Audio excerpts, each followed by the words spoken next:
Dinimiz islom. Birovlarni so'kma dedi. Nimaga desa, chunki bu ozor. Rasululloh alayhisalom hadislari borki, yomon odamni qatdan bilsa bo'ladi, yomon odamni tili yomon bo'ladi deganlar.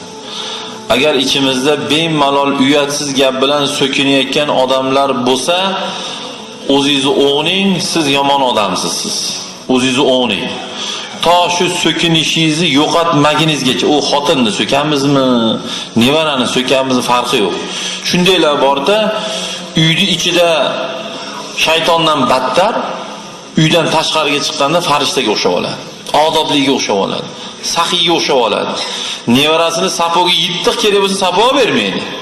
Nevarasiga. Xotini nimagadir muhtoj olib bermaydi. Lekin ko'chada saxiylar, shedriylar bu kishi. Qo'llari ochiq. Zo'r pul qistiradilar. Oshnalarga dasturxonlar soladilar. Lekin uyga kirsiz, kerak bo'lsa haladenlikda go'sht yo'q. Kerak bo'lsa haladenligi yo'q kerak bo'lsa. Ha, uyingizni ichini ham Xudo ko'rib turibdi. Rasululloh alayhisalom uyingdan boshla dedilar. Odobli uyda bo'laylik biz.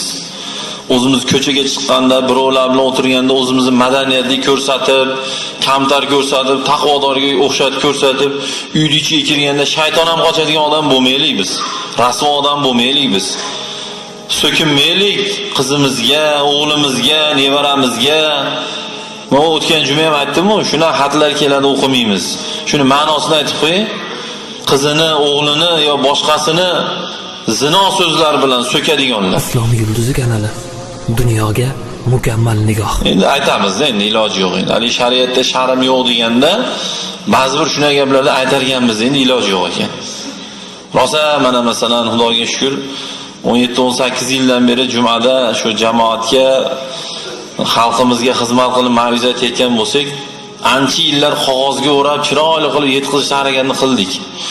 Endi qog'ozni olib tashab, shu qalbini tub-tubigacha sanchiladigan qilib gapiriladigan paytlar yetib kelibdi. Chunki salbiy tomonga yuraverayotgan odam soni ko'payib boryapti. Yomon tomonga. O'zini qizini shuna so'kadim. O'zini xotinini shuna so'kadim. Nevarasini shuna so'kadim.